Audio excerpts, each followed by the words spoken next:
Reason number three that we hear all the time. I've seen enough software failures not to proceed.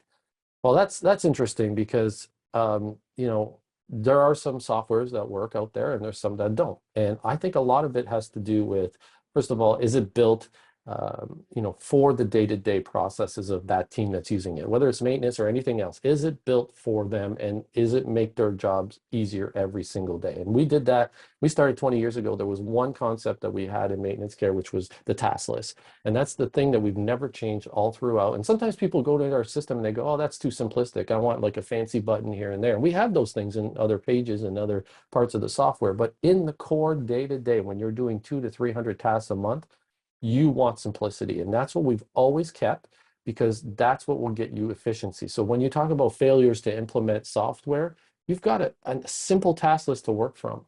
How can that fail? How can you fail when you're being told, this is what you have to do now, and here's what you do when you manage it, and now you're done and you move on?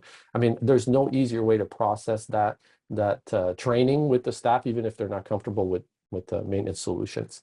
Now, we've also invested, and this is something you should look for other software tools, is we also invested in a lot of training staff and proper implementation. So, what is the support like of the company that you're buying from, right?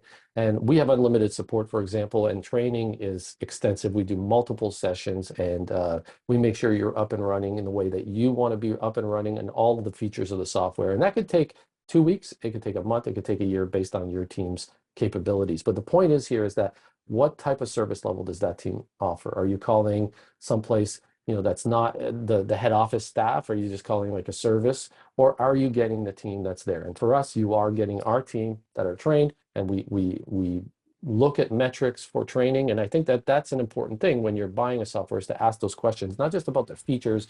I want a button that does this. It's also about what type of service and what type of people do you have along the way.